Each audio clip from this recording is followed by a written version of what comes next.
আজকে আমরা এই ডিজাইনটি করব। কি খুব জটিল মনে হচ্ছে? আমি সহজ পদ্ধতিটি শিখিয়ে দিলে এটা আর জটিল মনে হবে না। এর আগের ক্লাসে আমরা করেছিলাম জিওমেট্রিক ডিজাইন। ডিজাইন মূলত দুই প্রকার, জিওমেট্রিক ডিজাইন আর মোটিভ ডিজাইন। এই সবগুলোই মোটিভ ডিজাইন, কিন্তু মোটিভ ডিজাইনের আবার একটা ধরন আছে, সেটা হচ্ছে রিদমিক ডিজাইন। যেমন এইটা রিদমিক ডিজাইন, এইটা রিদমিক ডিজাইন। এর আগের ক্লাসে আমরা শিখেছিলাম জিওমেট্রিক ডিজাইন। জিওমেট্রিক ডিজাইন মানে যেখানে জিওমেট্রিক্যাল শেপ দিয়ে ডিজাইন করা হয়, সেগুলো জিওমেট্রিক্যাল ডিজাইন। আর মোটিভ ডিজাইন মানে মোটিভগুলো আসে নেচার থেকে। যেমন এইটা হচ্ছে স্পাইরাল, প্ল্যান্ট স্পাইরাল বা ফার্ন। এটা ওয়াটারমেলন, এটা লিফ। এখানে লিফের মোটিভ আছে। একটা বলে রিদমিক ডিজাইন।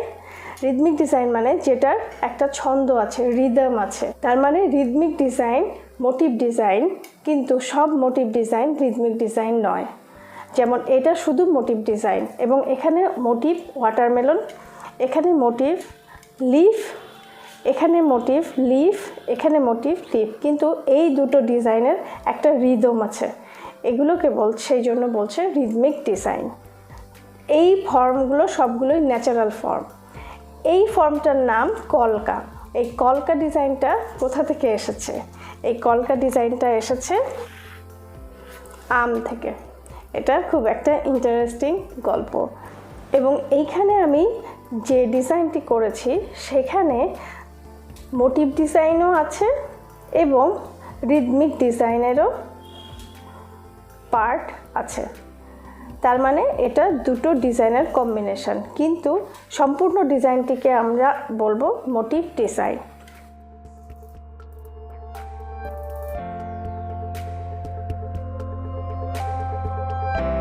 মোটামুটি পেন্সিল দিয়ে ফর্মটি আমি এঁকে ফেললাম যেন আমার ভুল না হয়।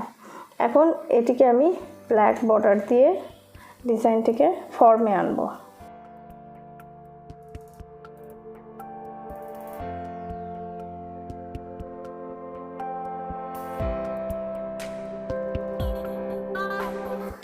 ডেকোরেশন পার্টটি আমি খুব সিম্পল কয়েকটি লাইন দিয়ে শেষ করে দিয়েছি। এইবার আমি যে ইম্পর্টেন্ট জিনিসটি বোঝাতে চাচ্ছি, এগুলো মোটিভ।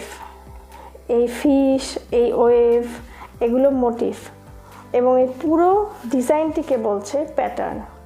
এই ডিজাইনটিকে যখন আমি একটির পর একটি পর্যায়ক্রমে সাজাবো, এটি হয়ে যাবে রিপিটেশন। এবং এটিকে যখন আমি উল্টো দিকে ফ্লিপ করে সাজাবো, রিভার্স। এইভাবেই ডিজাইনকে ডেভেলপ করতে হয়। চলো কালার করে দেখি কেমন লাগে।